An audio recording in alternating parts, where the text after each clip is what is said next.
Ant-Man stars Paul Rudd, Michael Douglas, Evangeline Lilly, Corey Stoll, and Michael Pena.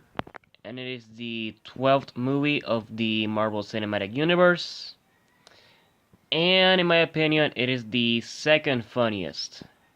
Thor Ragnarok still the best one when it comes to comedy. But before that movie came out, this was like still the funniest Marvel movie to come out. And it is like one of my favorite Marvel movies just because of how different it is. This movie is not only a superhero movie, it is also a comedic heist film. That's what I like about this. And yeah, before this movie came out, I always knew that, well, for me, Hank Pym was Ant-Man. I literally knew nothing about Scott Lang. So I was a bit worried about that. Disappointed was gonna be Hank Pym in the movie, who would be Ant-Man. But when I walked out of the movie, what can I say now for me? Like, Scott Lang is Ant-Man to me now. Of course, you can't beat the original, Hank Pym, but for me, I do like Scott Lang more as Ant-Man. And Paul Rudd as this character is just hilarious. Then you also in this movie you have the actual Hank Pym. He's played by Michael Douglas. Gives an amazing performance. And by the way, that CGI at the beginning, that looks really good. I do feel, however, like the standout character in this movie, the one who stole the show, was definitely Michael Pena as Luis. He definitely stole the movie in every scene he was in.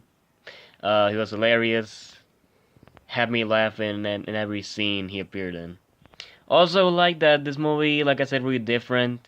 Doesn't really take itself too serious, and it does, like it does take advantage of like the shrinking and enlarging stuff because you have all these scenes where they like the top of the train turning big, the hand turning big, a freaking tank keychain.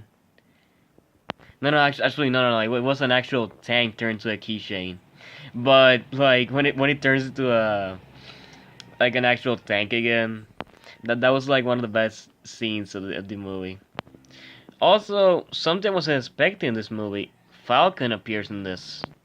Falcon, of course, played by Anthony Mackie, and he has a great scene in this movie.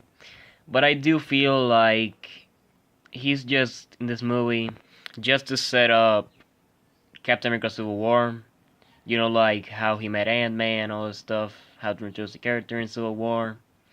Yeah, that's how I feel, but still, Anthony Mackie was great in here. Now, on to the negative.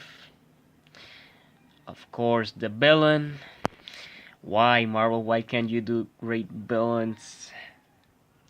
Don't get me wrong, they have done great villains before, it's just that I mean, like the majority of them, they suck. And Corey Stoll as Darren Cross is no exception. I feel like he is the second worst Marvel villain. Of course, you can't be worse than Malekith from Thor. But yeah, he's like the second worst Marvel villain I've ever seen. I just don't care anything about this character. And he's pretty much just here so he can have a final battle.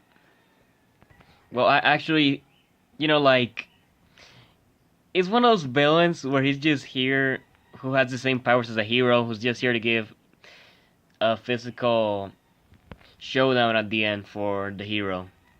And by the way, is it just me, or is he literally the same character as Obadiah Stane from the first Iron Man movie?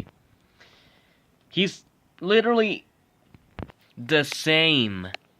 Only difference is that while Obadiah Stane was a great villain, Darren Cross is not. Also, speaking of not so good villains, was the Hydra scene really necessary?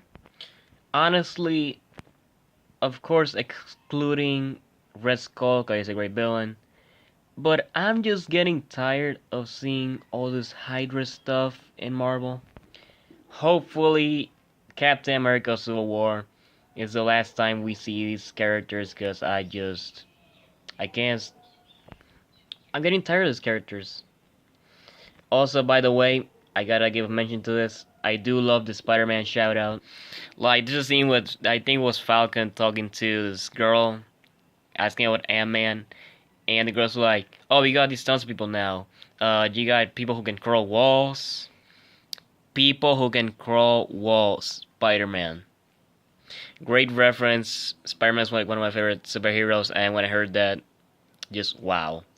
So the post-credit scene has Hank Pym and Hope. You know, Hank shows her the Wasp suit, and they decide to finish working on it for her. And the after credit scene is just a teaser for Captain America Civil War. Guys, I'm gonna give Ant-Man 4 stars. I do like it because it is unique, like I said before. And I'm gonna put it at number 5 on the MCU scale. So what did you think of Ant-Man? If you like this video, hit the like and share. If you're new here, subscribe and click the bell button so you don't miss any of my videos. I'll see you next one. Bye everyone.